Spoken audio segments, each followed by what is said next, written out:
Good afternoon, and thank you all for joining us. I'm John Vallant, a senior fellow in the Governance Studies program at the Brookings Institution and the director of the Brown Center on Education Policy at Brookings. It's my pleasure to welcome you to today's event on the politics of education. And as anyone watching this knows, this has been an extraordinary and difficult time in a lot of ways for US schools. Education is no stranger to political controversy, and there are plenty of examples from US history of issues bubbling up from schools into our national politics. But I think it's safe to say that what we've been seeing lately is far from normal. And whether it's issues related to the pandemic, like school reopenings and mask mandates, or culture war issues like critical race theory, the politics of education are generating more heat than they have in a very long time. So we have a terrific group of panelists to help us make sense of what's been happening and what it might mean for students, schools, and future elections. For some introductions, we have Lauren Camera. Lauren is a senior writer at US News and World Report, where she's worked as an education reporter since 2015. Lauren's reporting on education policy and politics goes back well before then too, and she's written for a number of education outlets, including Education Week, the Chronicle of Higher Education, as well as Congressional Quarterly and others. Lauren covers a lot of ground with her reporting. Just over the last few weeks, she's written about topics ranging from teens' use of social media to vaccines for young children, student discipline, and what the Build Back Better plan might mean for early childhood education. Jonathan Collins is an assistant professor of education, political science, and international and public affairs at Brown University. His research examines how democratic processes can improve the educational experiences of students in low-income and minoritized communities. His research also examines the ways in which people of color, particularly African Americans, engage with American democracy. And I should note that Jonathan has been doing research that feels especially timely right now on topics like school boards and deliberative democracy. Martin West is a professor of education and the academic dean at the Harvard Graduate School of Education. At Harvard, he helps to lead the Harvard Kennedy School's program on education policy and governance, and is the executive editor of Education Next, which is a journal of education policy research and opinion. Marty's research covers a lot of topics in K-12 education politics and policy, and he's been directly involved in the policy world by, for example, serving on the Massachusetts Board of Elementary and Secondary Education, and as a senior education policy advisor to the US Senate Committee on Health, Education, Labor, and Pensions.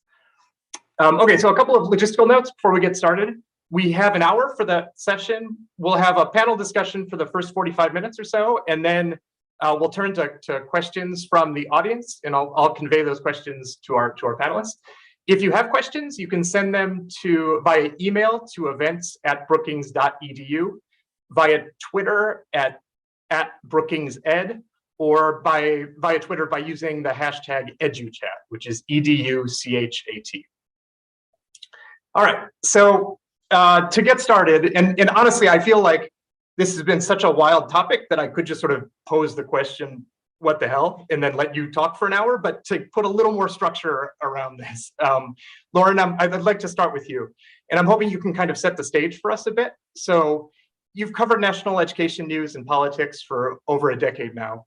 Could you tell us a bit about what strikes you about what you've been seeing and reporting on, and how the current state of affairs compares to what preceded it? How much time do we have, John? Look, I think almost all the major pressure points you're seeing in education right now were already existing. It's just that the pandemic kind of poured accelerant on them and lit them on fire, right? So I think it might be helpful, to set the stage a little bit. Of course, at the onset of the pandemic, when schools closed for more than 50 million children, it was the lucky ones who went home with tablets and internet-connected devices and began remote learning from their kitchen tables. But that was not the reality for the vast majority of kids in the US, many whom went without any type of remote learning for months and months. We had school leaders who struggled, kind of scrambling to try to figure out how to reach their students, how to get them internet-connected devices, how to feed them. We were asking a lot of schools already, and the pandemic dialed that way up in ways that a lot were just not prepared to handle.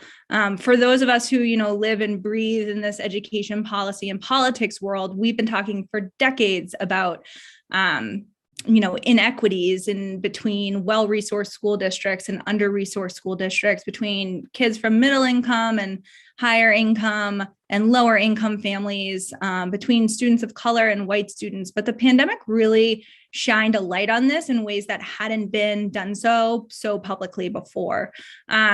Of course, those who fared worst a lot of times included students with disabilities and English learners whose services were significantly interrupted, as well as students from low-income school districts where financial barriers meant a real big lag in getting students devices and establishing remote learning, as well as a lag in being able to fully reopen for in-person learning.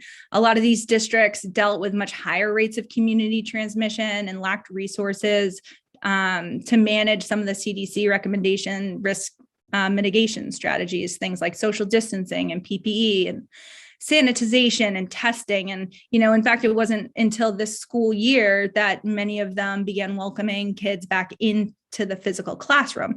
So the academic and social and emotional learning loss has been really great, especially for some of our most disadvantaged students. And of course, all of this is playing out, right? Well, parents and caregivers overnight became proctors and teacher aides, at least for those lucky enough to even be able to work from home. Others struggled to kind of piece together childcare. Some made difficult decisions to either leave some of their oldest children in charge of the younger ones or walk away from hard-earned careers. I mean, the mental load and stress for parents has been pretty incredible. Now layer on top of all of that, this national reckoning with systemic racism and inequality spurred by the death of George Floyd and so many others, the politics of the pandemic. So you're talking masking, testing, vaccinations, and now in our third pandemic school year, this intense COVID fatigue. So I like to say, like, part of the genius of our education system in some ways is that it's controlled locally, but in this case, it was also a bit of our Achilles heel, right? So unlike other countries that have nationalized school systems, they'll say, okay, all schools will do X, Y, and Z, end of story. Here in the US, the flavor of politics and policy where you live has largely driven and dictated what type of COVID precautions your schools are taking. All of that is to say there are a lot of angry parents out there right now. They're tired. They've been through the ringer. They all want something different for their kids, which is one of the biggest stressors. So they either still want virtual options or they don't ever want to do virtual school again. They, want schools to mandate masks and vaccinations, or they absolutely do not. They want schools to embrace a curriculum that includes more diversity, or they want to ban critical race theory. They want schools to feel safe for all students, or perhaps they want to limit the rights of transgender students. So we've reached this critical boiling over moment, and it's why you're seeing contentious school board meetings. It's why politicians are capitalizing on these issues. It's why political organizations are suddenly pouring more money than they ever have into local races. And yeah, I know we're going to explore all of that today. So I look forward to it. And thank you so much for having me. And so, Lauren, am I hearing you right that even some of the issues that aren't explicitly rooted in the pandemic feel like they probably have, it's the stresses of the pandemic that are sort of providing some fuel for them? Yeah, I would say that's correct. I mean, school boards have always been, if we're going to take the school board example, right? So school boards have always been contentious in some ways, right? You're just seeing new iterations of what they're contentious about. And as a parent who has school-age children, I can tell you it's almost an easy outlet. You can see how parents could use these meetings as this moment to just vent all of their frustrations. I think the problem, and we'll get into this a lot, is in terms of politics, right? Is which of those frustrations are the real frustrations that you need to listen to in a way. So there's critical race theory, there's the rights of transgender students, but there's also real issues about transportation. Like school districts not really being able to figure out transportation right now because of staffing issues. There are issues with getting students with disabilities the services that they missed out on. There are issues with Do we adopt test to stay policies so our schools aren't as disrupted as they are for, we're not sending home classrooms full of students, for example.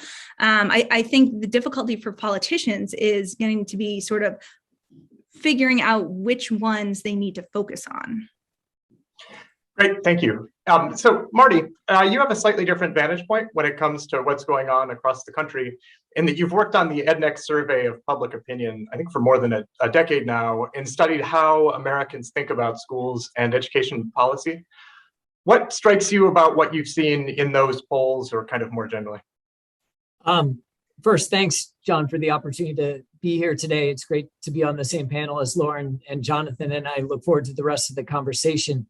So let me talk first briefly about what we've seen in our own polling, and then try and link it to some of the connections that people have drawn about recent outcomes like the governor's race in Virginia. So we were in the field for our annual survey at the peak of the initial round of school closures in May 2020, and then decided to field additional surveys in both November 2020 and May 2021.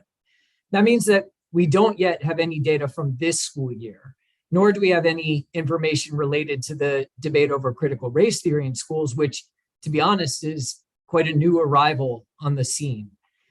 That caveat aside, what struck me about our polling over the course of the pandemic was that there was, I guess it was that how little evidence there was that public attitudes had shifted in a big way on major questions in education policy debate. So despite a lot of speculation and claims that it had occurred, we did not see a surge in support for school choice policies, nor did we see a notable shift in attitudes toward teacher unions, which remain split on largely partisan lines. When we asked whether teacher unions made it easier or harder for schools to reopen, most people said they didn't know, which strikes those of us who follow the issue pretty closely sort of chuckle, I think.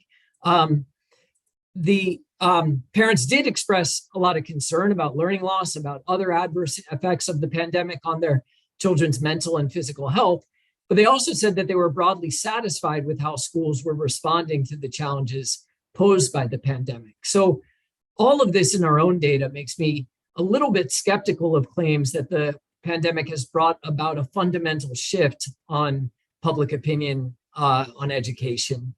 And even on claims that it played a decisive role in the governor's race in Virginia, for example. The similar shift in results in the New Jersey race we saw, where education issues were less salient, makes me think that the Biden administration's struggles and the headwinds facing Democrats nationally were the real drivers of that outcome. Now, what was striking in Virginia was to see education showing up as the issue voters said was most important to their choice, something that's unusual in statewide races, much less in federal elections. And it was also striking to see the Republican candidate, Youngkin, having an advantage on education. That's another rare pattern. But I think that may be a product of what ended up being discussed in the campaign, especially after Terry McAuliffe's famous gaffe about not wanting parents to tell schools what to teach, rather than the true indicator of what drove the outcome. All that said, to some extent, it doesn't matter whether the education interpretation of the 2021 elections is correct, because leaders in both parties have already accepted that narrative and are acting on it. So you have, for example, Republican minority leader in the House, Kevin McCarthy, talking about a parental bill of rights and making the Republicans the party of education. So I think there's little doubt that we'll continue to see the issue receive a lot of attention in the 2022 midterms, in statewide and national elections, and perhaps beyond. And there's also no doubt that we've seen a sharp uptick of interest in school board races, as Lauren's been describing.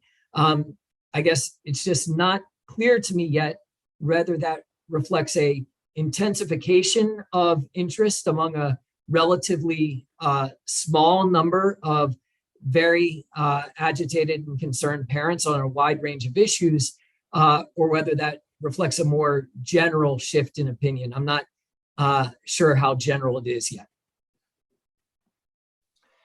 Interesting, thanks. And I suspect we'll see that in future polling. Okay, so Jonathan, turning to you. So I'm curious, Jonathan, about your thoughts on all of this too, on sort of what's behind what we've been seeing, but also about how much and in what ways it matters when the politics of education heat up like this, and whether there are tangible ways in which fights over some of the issues that we've been talking about, mask mandates and CRT and transgender students' rights, whether they affect students and schools and society.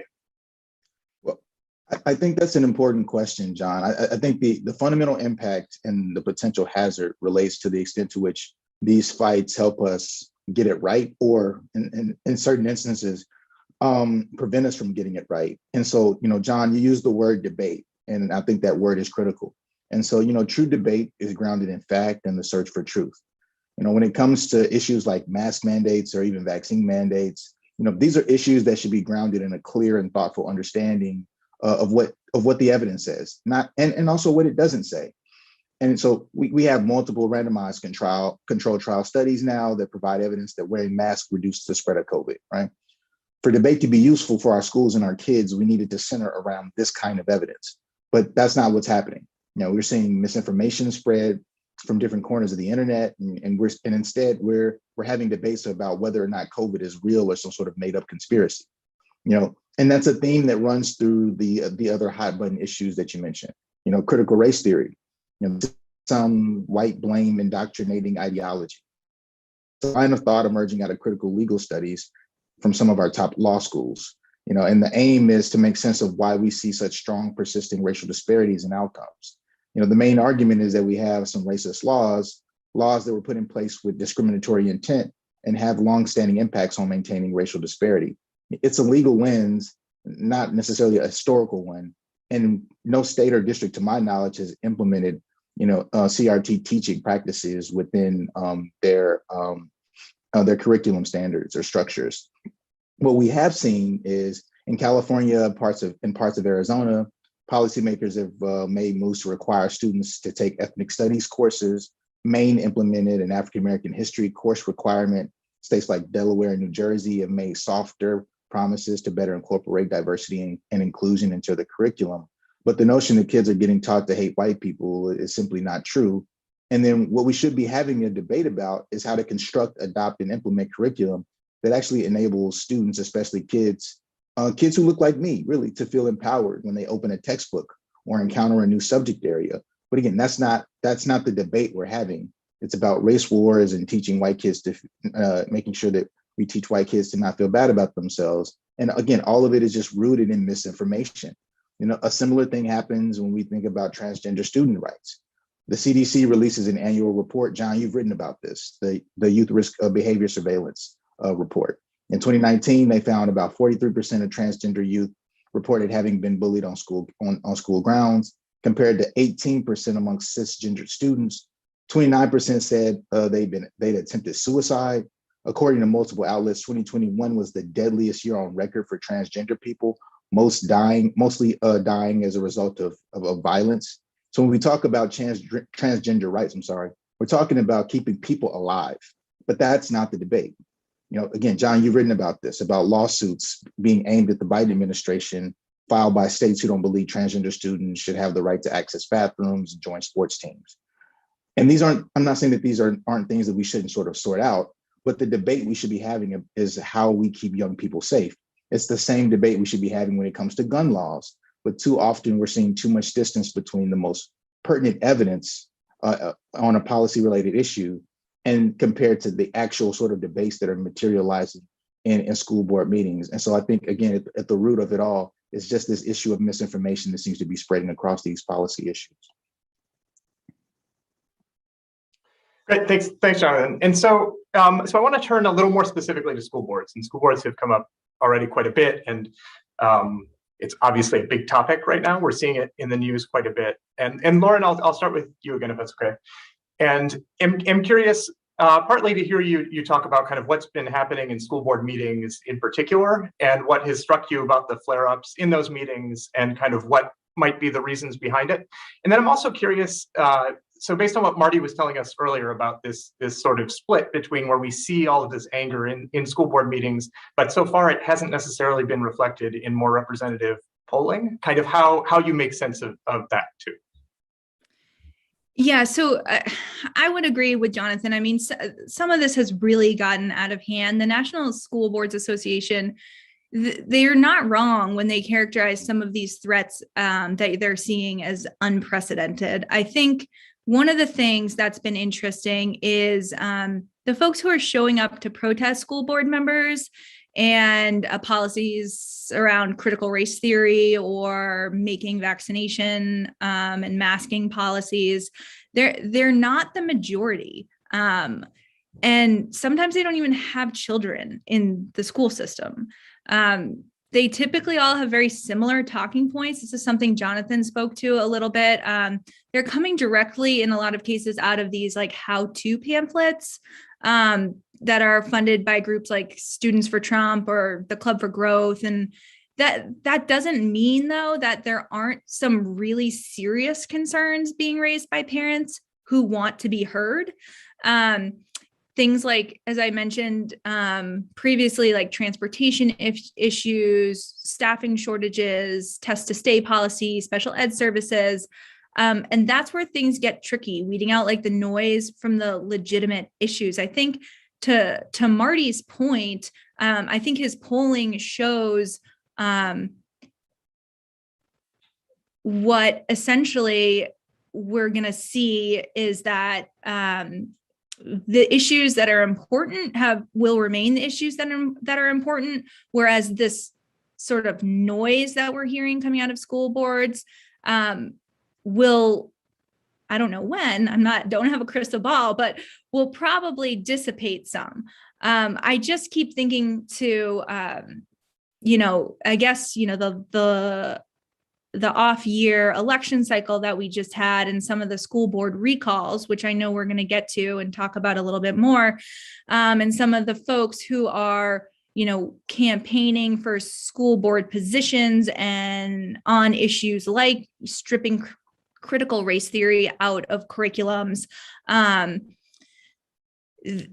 going to, if they're elected, right, they're going to get to these school boards and say, oh my gosh, I have to do boring things like pass the budget or, make staffing decisions. And those aren't the reasons why they're running. Those aren't the things that are like feeding the fire, fanning the flames in these school board issues. But those are the things school boards do. And a lot of times they're volunteer positions. These people are not getting paid. And yeah, they're really just coming under fire right now. And how much room, so there's this sort of boring work of school, the boring but important work of school boards. And how much room and how, I guess, concerned should we be about the possibility that we don't know what some of these newly elected board members who are maybe kind of well outside the mainstream might adopt as their kind of pet projects going forward? Like, is there room in school board governance for this to take some turns that we aren't expecting right now? That might be a good question for Jonathan, since he's been doing so much work in it. But I mean, yeah, I'm not really sure, to be honest with you. I think if you look at some of the data that places like Ballotpedia has, they've been collecting data on the outcomes of school board elections. I think you'll see that despite an uptick in recalls and despite an uptick in people wanting to run for these seats, they're not really winning as much as sort of like the noise around them running and recalling would show. So I'm not really sure whether any of the policies that they're running on might actually pan out or not. I think a lot of places where they did win they were just very consistent with the community's sort of flavor of politics. So it wouldn't have been so controversial there. Great, thank you. And Jonathan, so as Lauren said, you've been doing a lot of research on school boards, and you have a paper I really like that asks this kind of provocative question about whether Americans actually want school boards to be in charge and kind of how we think about that. So can you tell us a little bit about how you think about local school boards as governing entities and sort of what they do and what they're set up to do well or do poorly? Sure. I think about school boards. They're kind of like the cousin that annoys us. Like they have some old habits that they can't seem to break, but it's our cousin, so we love them. Like we wouldn't trade them for anything, and then sometimes when they try to change, we're like, I think you're worse now. Can you go back to the way you were before? So that's the kind of rolling metaphor I always kind of use to sort of think about how school boards are. And so in the study, like you referenced that basic question, right? Do people want school boards to be in charge? And like the upshot from the paper was just that, when you present people with these alternatives that have kind of been cycled through the kind of reform churn, mayoral control, state takeover and like some sort of form of state control, school councils, like local level autonomy, or even this kind of more like theoretical idea of federal control that, as Lauren referenced, like you see more in other countries outside beyond the U.S. The modal preference is always going to be for school boards, and a part of this is just old habits die hard. We've had school boards since early 20th century. In many places, in Massachusetts, you can trace it back to late 17th century, early 18th century. We like them because we've had them. And, in theory, they provide a really unique opportunity, and this is kind of the good. Here's a chance for the everyday person, the everyday parent to have access to the policy decision-making process, right? When it comes to federal policy, we're not getting on planes and flying to DC to have direct contact with our federal lawmakers. With school boards, they offer this like really localized opportunity to have contact with policy decision makers, and especially around an issue in education, which because of compulsory education laws, most of us have had some sort of schooling experience, and therefore there's some sort of exposure there. And then when we think about education as this issue that has the ability to be really transformative, to create opportunities and pathways for mobility, like just the sheer relevance of it also creates this appetite for engagement in a way that's different from some other local institutions, whether it's a city council or even a county commission. And so in theory, they have this ability to be these really incredible beacons of democracy and vibrant civil society. Then, you add in the fact that, education has become one of the few areas where we can talk about racial and economic inequality in really meaningful and substantive ways. The potential is extremely incredible. But then, in practice, we don't usually get this. You go to a school board meeting, and I've gone to more than I wish I'd actually have gone to, but you get hyper-professionalized spaces, esoteric acronyms, parliamentary procedure, and it's just an environment that makes the engagement challenging at best and off-putting at worst. And, school board members are in a dilemma. Lauren sort of directs us towards this dilemma. School board members, they're low salaried folks, some are volunteers, and they're just looking to handle administrative affairs efficiently. But then at the same time, the pathway to strong local democracy, I think, flows through the school board. And so there's an opportunity to operate with democratic intentions, which I think, and then I argue in my work, can be very, very contagious. And there's also admittedly a danger, because now you go back to what we're seeing with CRT, Lauren mentioned the recalls, Marty mentioned the separation between like these kind of hot button issues and sort of traditional preferences on the more standard issues, how things can kind of get the sort of national winds can sweep into the school board meeting space and the school board governance space and take things in a different direction. And the end result could be just what we're seeing now, which is irrational and violent, even disagreement. But I think you'll find that this is more about national politics, again, sort of barging into school board agendas than a consistent obstacle for school boards to overcome. And so, I think we have to ask ourselves with school boards, do we think we're going to be able to solve the biggest problems facing our school systems without substantively engaging our communities? Because that's what the school board essentially represents, this opportunity to have substantive engagement with local level community members. Can we close achievement gaps without this? Can we equip students with knowledge and skills that they need to live happy and fruitful lives without this opportunity for substantive engagement? I think the answer is no. I think that the reason why these alternatives fail is because the answer is no. But I think the idea that the answer is yes is one of the reasons why we still have school boards intact sort of flaws and all. So it's kind of a story of old habits die hard, but I think we're constantly allured by the potential of what school boards can become. Thank you. And Marty, kind of same question to you. I'd love to hear your thoughts on school boards as institutions and what they're sort of equipped to do well or poorly. First, I have to say I love Jonathan's cousin metaphor, and I'm going to start using that in my teaching every year. So I'll give you credit.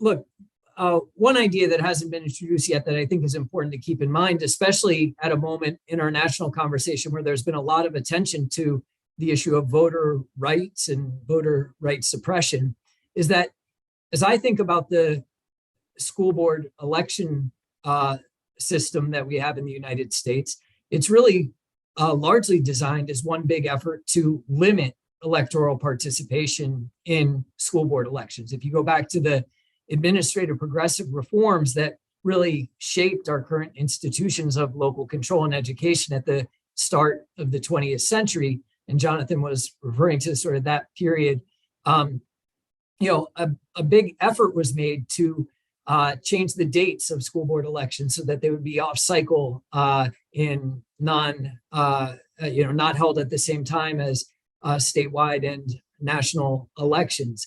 They were made nonpartisan in I think, good faith attempt to try to, separate the governance of schools from broader partisan politics, but in a way that means that they don't benefit from the mobilization efforts that play such a big role in driving voter turnout. And these and other changes to how we conduct these elections, how we try to exercise local control, mean that turnout rates in school board elections are abysmal. They're typically in the single digits among registered voters. And recent research by Vladimir Kogan at Ohio State and others shows that turnout's not just low, but highly uneven, with voters of color in particular disproportionately unlikely to participate relative to their share of the population, much less their share of students served by public schools. And so I sort of share Jonathan's desire to find a way to reinvigorate school board governance. But as I look at it, Lauren mentioned in her first response how the pandemic had shined a light on longstanding inequities in the American education system. I think to some degree it's done that in our education governance system as well. It's long been the case that school board elections tend to produce boards that are represented by a lot of single interest advocates who are interested in a particular topic. It might be students with disabilities, it might be genetically modified foods in the cafeteria. And yet they're charged with making decisions about transportation curriculum across all subject areas, who the superintendent is. And I think there's some real challenges with that model. So again, I'd love to hear ideas about how to reinvigorate, how to capitalize on the potential of local control. But I'm sort of very concerned that this system of limited participation that we've set up isn't an authentic vehicle for local control, at least as we'd like to see it. And I'll stop there. Yeah, thank you. And I'd love to hear Lauren or Jonathan weigh in on that same question. And actually, we got quite a few questions from audience members kind of along similar lines about these like governance reform possibilities and the structure of local school board elections, and questions about, nonpartisan versus partisan elected school boards and how we think about that stuff. Do any of the three of you have, and I think Marty, you may have hinted at a couple here, but have thoughts about like particular reforms that states should be looking at for how to actually handle those school board elections? Very briefly, I'll just say shifting the timing of elections so that they occur on cycle and alongside other elections that drive higher levels of turnout does seem to increase turnout. It's not clear that where that's been done, it's been transformative with respect to the results that school board elections produce, in part because I think we still don't have good information for voters to access. So, they may be turning out to vote, but they may either decide not to complete the ballot when it comes to the school board section, or they don't have much information to go on to serve as an authentic vehicle for accountability. So that's a step that I favor, but I think it is not one that we should think would be transformational in and of itself. I'd say I haven't done a lot of reporting on this particular aspect of school board, so I'm not sure I have a great answer to your question. But one thing that I have thought about is how what's happening with school boards right now might be further turning off voters from participating in it. I mean, Jonathan and Marty have both spoken to this. They're an integral part of accessing and being part of maintaining and bolstering your public education system. But the things that are happening now in a lot of school boards, the debates, sort of the ferociousness there. I mean, we're a far cry from like the soft bigotry of low expectations, right? Like we're not, those like cordial conversations are no longer happening. And so I do worry about what the debates that are happening now turning off people from participating even further. And just to add to that, I think, in terms of reforms that we could be thinking about, and of course, I love Marty's idea of on cycle. And then I love Lauren's goal of like making sure that just like the dialogue and the kind of the spirit around school districts and school boards is more generative. And we should also be thinking about some reforms that they've been sort of floating at the national level. The idea of like a voting day as a national holiday. One of the biggest, kind of ironies I always find when it comes to school board elections is that, most people, their voting precinct sends them to the school. And so like the school is the voting site, yet like we still struggle to get active voter participation happening in school board elections. And I just think, whether it's like framing, the school board election as a holiday that everyone should be sort of excited about, whether it is figuring out reforms that could control reduce the impact of money. You look at urban districts now, and candidates are having to raise north of $1 million for a school board to be competitive in a school board race. And that just seems insane. And so like, obviously we've been having conversations about money and politics at the national level, but I think it's a conversation that should really move forward more swiftly when we're thinking about school board politics. And so, but the end result is just how can we have a more sort of generative, discursive space that really centers the true idiosyncratic needs of that specific community and those kids in those seats. And it just seems when we only have, as Marty mentioned, single digit participation in school board elections, it's tough to create an environment that does that. Great, thank you. And let me remind everyone too. So if you have questions, and we'd certainly welcome them. So that's, you can email them to events@brookings.edu or send them via Twitter to @BrookingsEd or #EduChat, EDUCHAT. And kind of on this topic of politics and elections, I'm curious, looking forward, if we look forward to 2022, and Lauren, I think you may have alluded to this earlier, but which if any of the issues that have surfaced so far in some of these conversations feel like they have staying power to actually affect 2022 elections, whether that's gubernatorial or congressional elections, or maybe something else? And any of the three of you, feel free to jump in. Well, I think certainly the politics and policies of COVID will be something we'll be grappling with, both in schools and in politics and in campaigns for a while. Obviously, we're seeing some new variants right now. I don't think we're going to be getting rid of this reality for a little while. So I would bet all my money on, COVID policies, masking in school, vaccine mandates, playing or continuing to play a big role in some of these races. And frankly, I know a lot of these culture war issues are like flashes in the pan a lot of times, but it seems like critical race theory has some legs.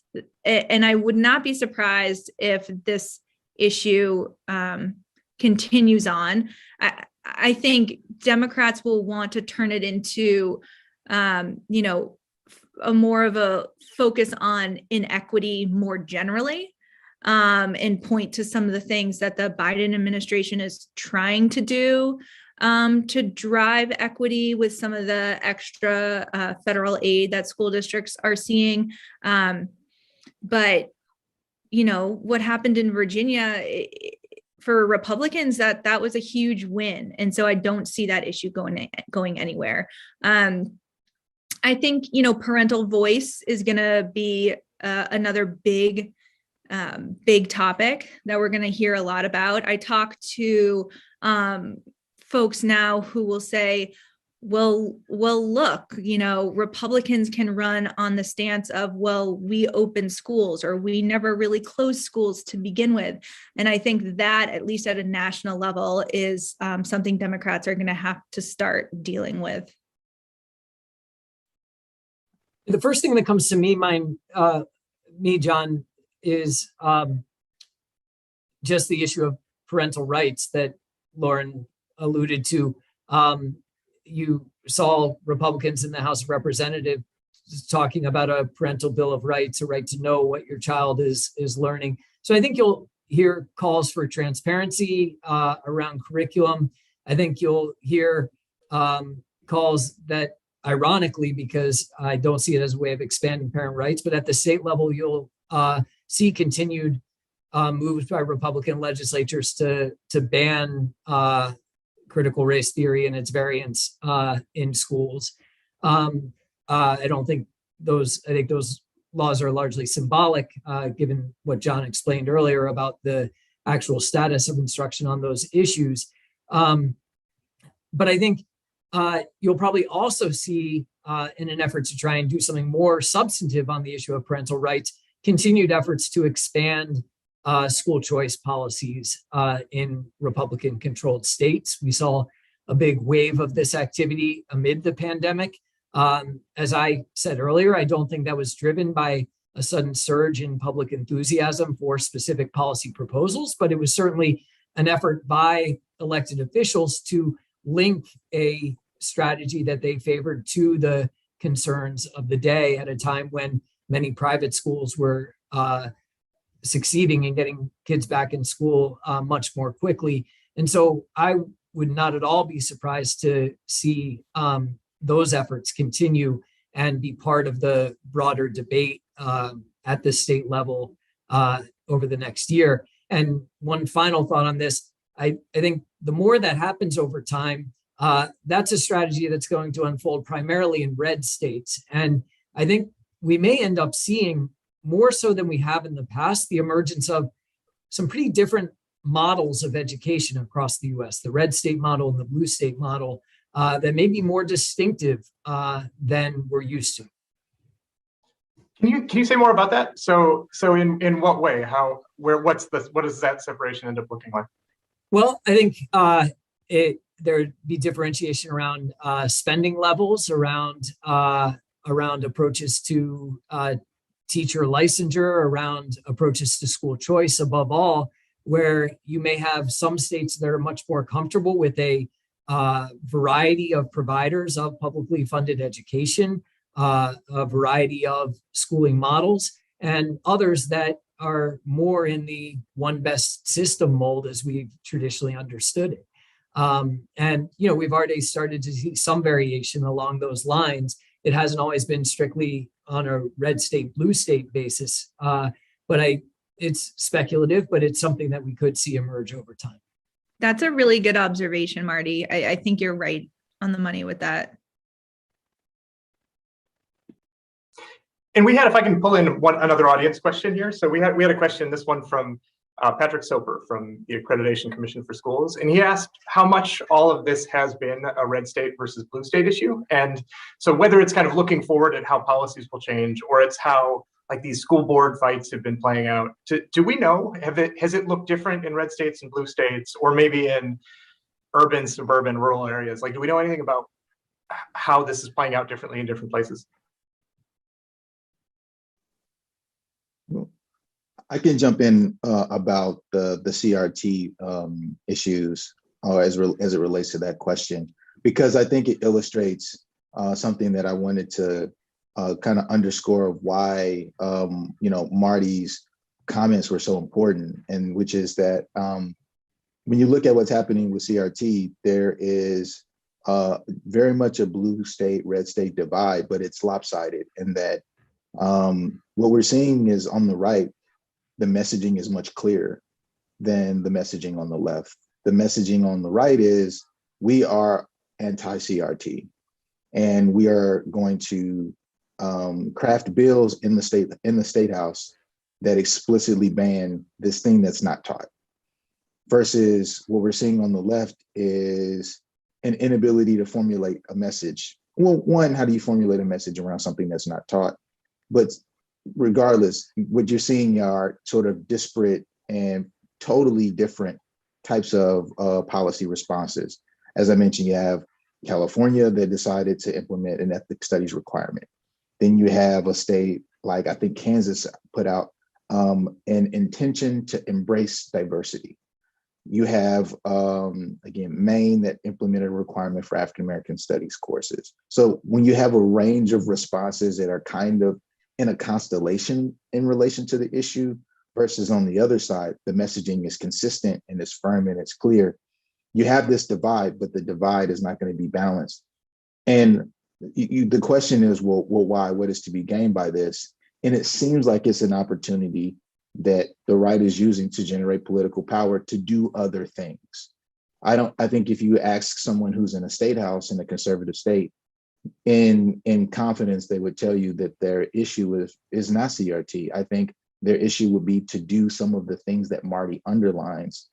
But the conversation, what gets parent groups excited, what gets people turning out, I guess, to the Virginia gubernatorial election, which an interesting thing about the Virginia's race was this is one state that hasn't done anything pro or anti with respect to CRT.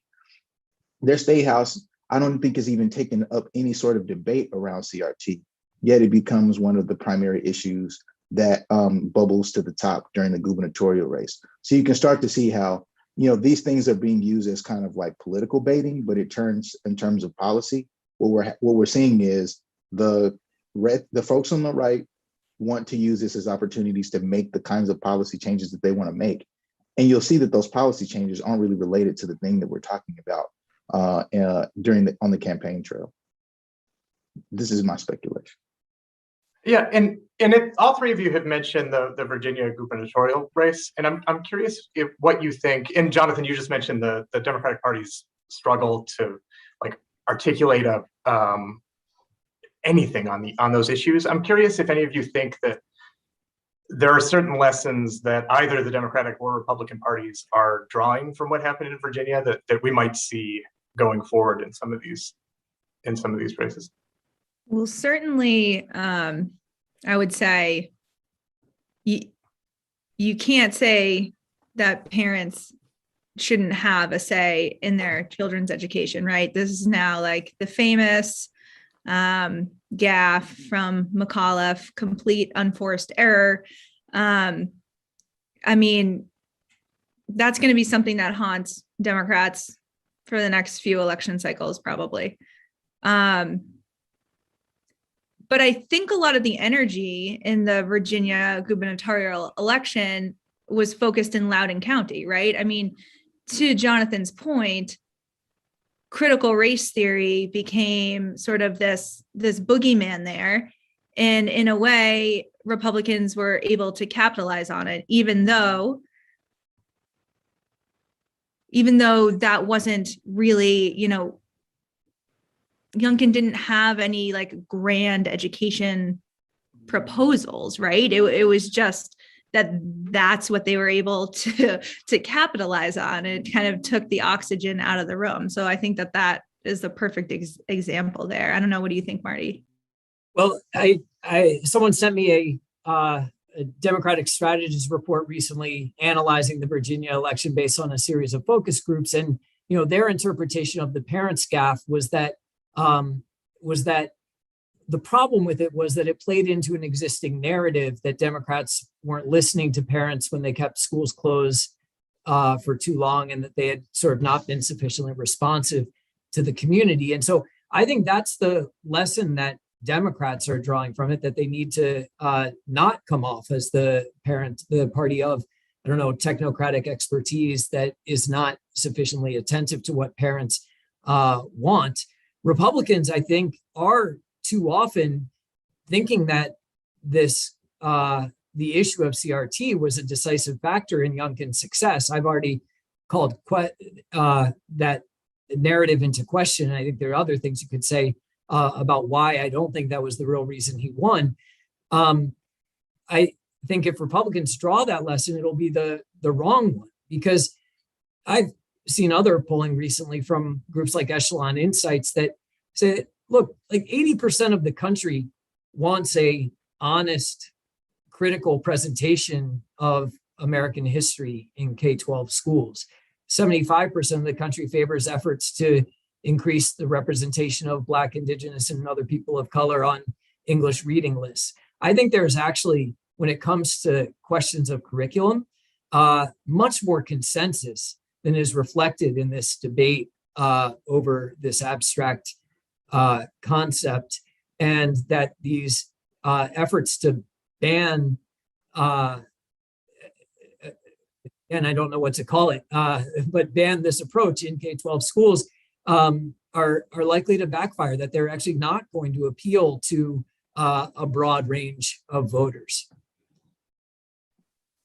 And we got, so there was sort of a group of questions that we got that are kind of along these lines, and about what it is that districts or school boards can do to sort of turn down the temperature a little bit and try to get things done and make sure that people are getting what they want. So to read a couple of those questions and then jump in on any of these. So we have one from Janine Burke, who's the president of the Stanford Board of Education, and she asked about de-escalation strategies, like what kinds of things could a school board do if it were trying to turn down the temperature a bit.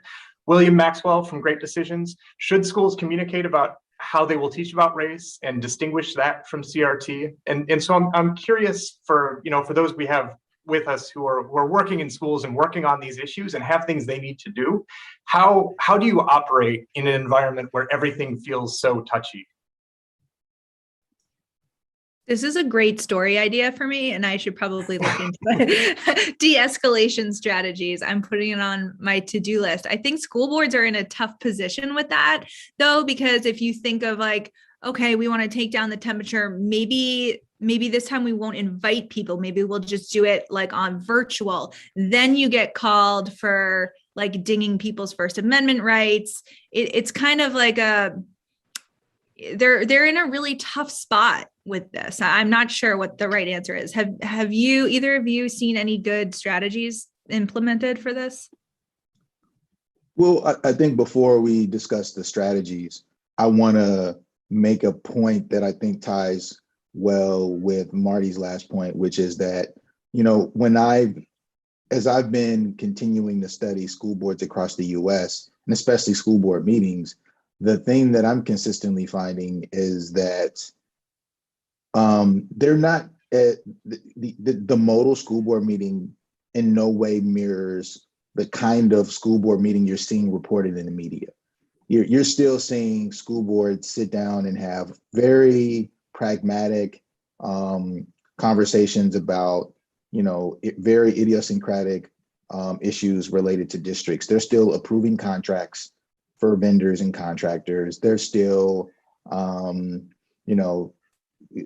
figuring out what kinds of services specific schools need. They're still trying to bring kids in or figure out ways to give out awards and trophies to kids for showing up at meetings. So, the idea that every school board meeting now is this kind of big cafeteria fight between pro and anti-CRT folks is a bit overblown. And so I think the important takeaway is that there are very sort of typical mundane issues that school boards can very much still build conversation around that don't elicit the kind of reaction that we've seen proliferate through the media and social media.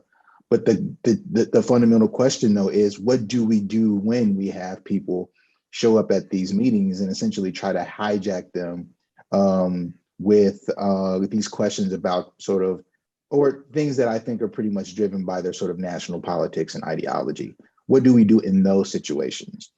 How do we handle that? How do we handle that in a way that respects their rights to participate, but then at the same time allows the administrative business to flow, and honestly keeps the school board environment as a space where you invite people and you want them to come and express concerns that are directly related to kids in the schools in that district. So that's the challenge.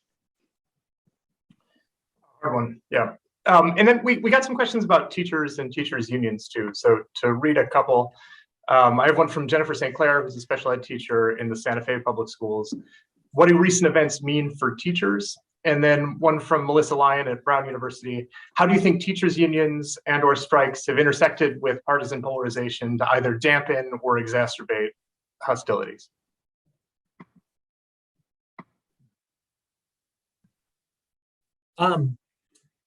Sorry, I feel like I should jump in. I'm struggling to organize my thoughts.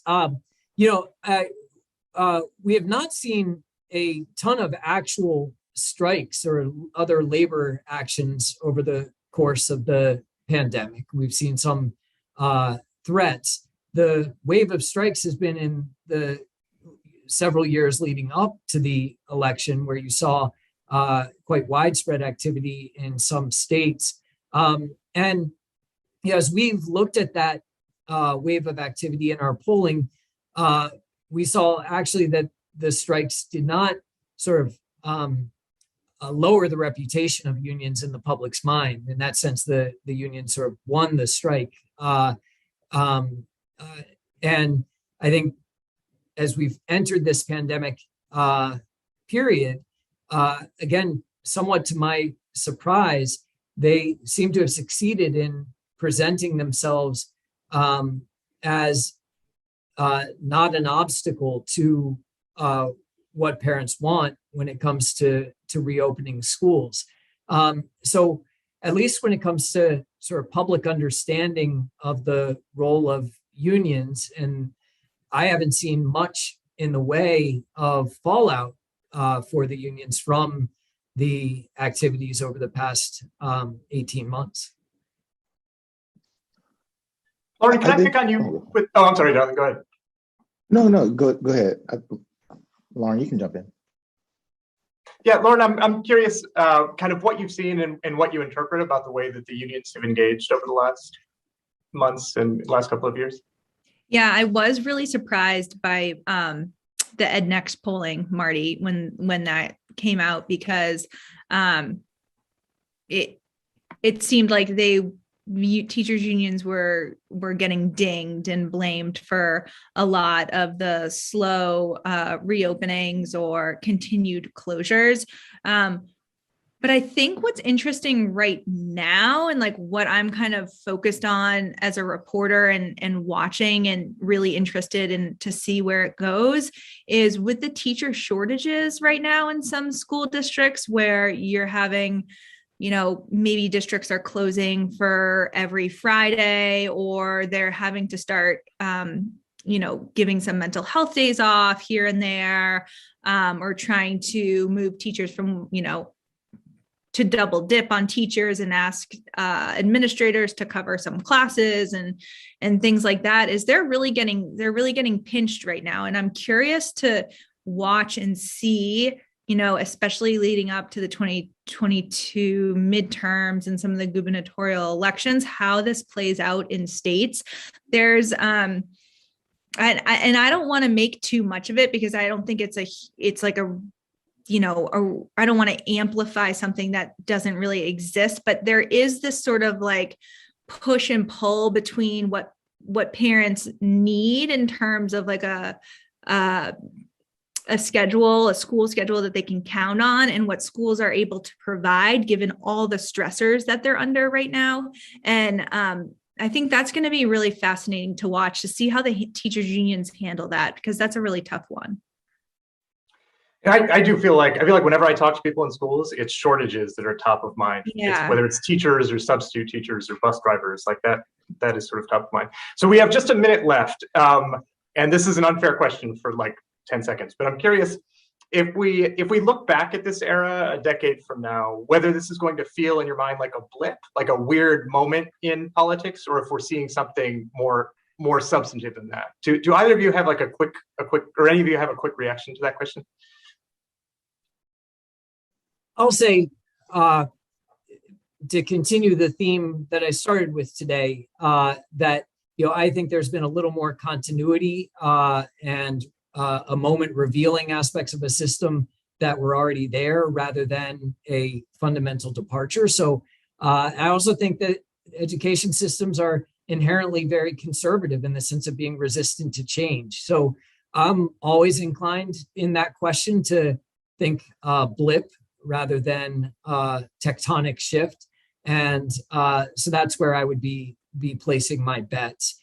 If I could say one other thing, my hope, one theme of this conversation that hasn't been made explicit is that some of what people have been talking about in the politics of education is a real distraction from what schools need to be paying attention to right now in the wake of what's very clearly the largest decline in achievement that students have experienced in our nation's history.